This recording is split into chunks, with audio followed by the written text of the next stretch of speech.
Сақ шырақтың ерлігі. Хикая. Екінші бөлім. Құтылдым әзер қашып, құса басым, енді ешкім аяғымды тұсамасын.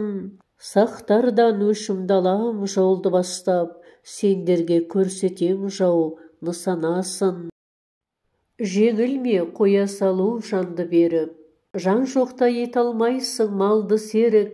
Кек алам деп қан боп сөйлегенде, шыраққа жау шынымен қалды сеніп. Жау жағы шешкендей боп бірдеңені, бұлар деп бұл бейбақтың бір керегі. Әзірге жол көрсетсін кейінгісін, көрерміз деп мысқылдап күлген еді.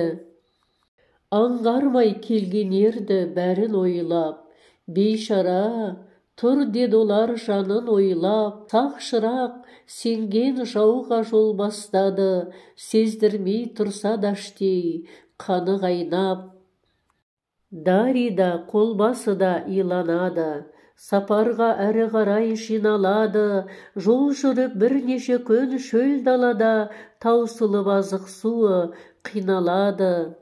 Батыс пен шығыс қайда, бәрі тұман, белгісіз алда не тұр, тағы күмән. Жау жағы ұзақ жолдан арып ашып, қара үзіп бара жатты бағытынан.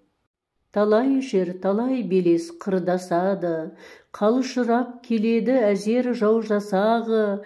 Қарайлап, қайта жол басшыға өзара күңкілдесіп дауласады. Қолбасы мұны көріп секемденді, жол тапса әттен кері кетермеді. Әйтеуір шыбын жаны аман болып, есен сау өз еліне жетермеді. Қауіп қып сұм патша да әлденені, шыраққа жол көрсет деп төнген еді. Дұшпанның тамшы суға зәру болып, қиналып мәлімеді шөлдегені. Шырақ та сезді енді жаңылмасын, даланың жетік білген сайын тасын. Ниеті парсы әскерін шөлге қамап, күйрету еді жаудың қабырғасын. Сол кезде шырақ жауға айтады сыр, соғыста амалыңды пайдаға сыр. Сендерді адастыру бар мақсатым, дегенде дұшпан болды айран асыр. Солай деп батыл сөйлеп шырақ тұрды, абдырап жау әскері құлақ түрді. Жол бастап жапан дүзге, жалғыз өзі қулығын асырғанын бірақ білді. Жан жақтан анталаған дұшпан бөрі, әлі де қолда қару күш бар еді.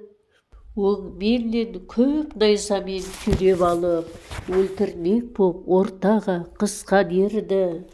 Масқара әскері бар қалың қолды, патшаның алданғаны мәлім болды.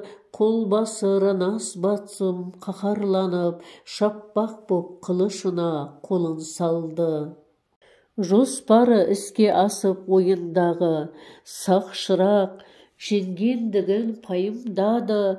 Парситтің қылышына қарсы қарап аждаһа ажалдан да тайынбады. Бұларын дәл осылай есептегем, теңеймін бәріңді мен есекке мен. Жалғызбын, қаруым жоқ, шамам жетсе, бәріңе тасатар ем кесекпенен. Сенемін күндеріңнің біткеніне, жалауын өлім келіп тіккеніне.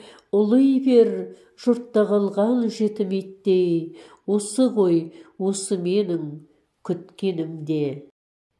Хикаяның жалғасы бар. Өлеңді оқыған Роза Сұлтаналиева.